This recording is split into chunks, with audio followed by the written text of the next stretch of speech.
Hi folks, Dr. Miller welcoming you once again to our Module 6 mini lecture.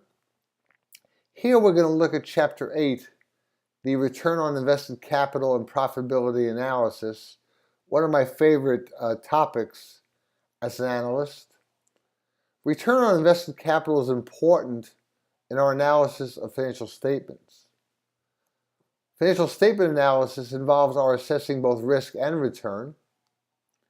The prior chapters focus primarily on risk, whereas Chapter 8, this chapter, extends our analysis to return as well.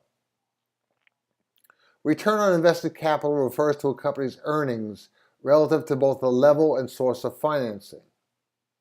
It is a measure of a company's success in using financing to generate profits, and is an excellent measure of operating performance. This chapter describes return on invested capital and its relevance to financial statement analysis.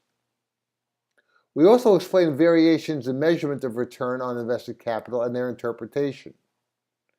We also disaggregate or break down return on invested capital into its important components for additional insights into company performance. I do this often as a certified financial planner. The role of financial leverage and its importance for returns analysis is examined. This chapter demonstrates each of these analytical techniques using financial statement data. I'd like to take this mini lecture a little deeper and just kind of touch on the outline, our analytical objectives.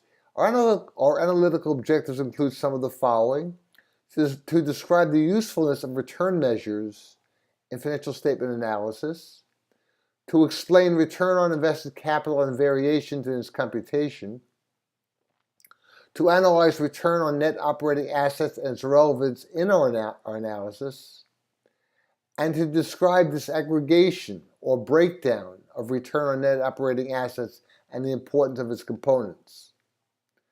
Additional objectives include the description to describe the relationship between profit margin and turnover, to analyze return on common shareholders' equity and its role in our analysis, to describe disaggregation of return on common shareholders' equity and the relevance of its components,